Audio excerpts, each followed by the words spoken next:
My name is Randy Lovejoy, and my wife and I have been in the Silver Lake area of Los Angeles for almost 11 years now. And during that time, we've really had a challenge in terms of building relationships in the community. Just lately, though, we were invited over to the home of some people that we had come to know, but because I'm a pastor and my wife works with a Christian nonprofit, the relationships just kind of didn't really go anywhere. But they were inviting us to come over to their house to preview a video of a recent mission trip that we did to Burundi, which the host had done the music for. And they said, would it be okay if you guys came over, we showed the film, and we invited a bunch of our friends to come view the film, and then Cheryl could just talk about what she does related to Burundi and Central Africa. And of course we said yes, and we got there, got everything set up, and it turned out that 23 of their friends, including their children, came, viewed the video, and were really affected by it. When the video was finished, the kids all went downstairs, and the parents stayed and asked questions. And even though we weren't asking for any kind of money or help or anything, they wanted to know how they could help. People were writing out checks. People were wiping tears from their eyes. They were asking more questions about the work that was being done. And keep in mind, this was a group of people, very few of whom go to any kind of church, some who are atheists as well. By midnight, when that session was over, my wife and I were so excited. Like, this is something we've been waiting for a decade at Silver Lake.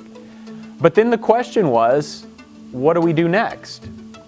Well, we were given the answer very quickly as they said, hey, we want to do this again. It was such an amazing thing that happened, and the hostess said, I don't know what it was that happened. I don't really have a word for it, but it was wonderful.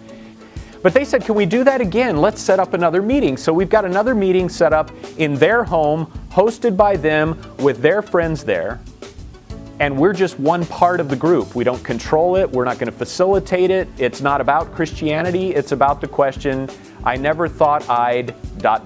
And we're all going to just share with each other. And there's about 12 adults that have said they're going to be there so far.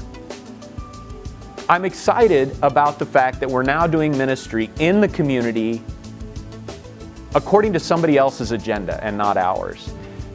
But then it raises all sorts of questions about how do you pastor a church when you're working off of someone else's agenda? What do you do? What's your responsibility? How do you connect with these people? Where's this going to go? What might happen as a result of this? When do you present Jesus? What happens if they go in a different direction? We don't have any of those answers. But wouldn't it be great if we could get together a group of people to talk with some folks that have been thinking about this stuff for a long time, about how to do church with God out in the community, and to spend time together talking, praying, strategizing, figuring out what we're going to do next, so that together we can take this great adventure of stepping off of the campus of our church, entering into the community, and allowing God to guide and direct us in the community itself. That's what moving back into the neighborhood is all about. And so I hope you can join us for that time together.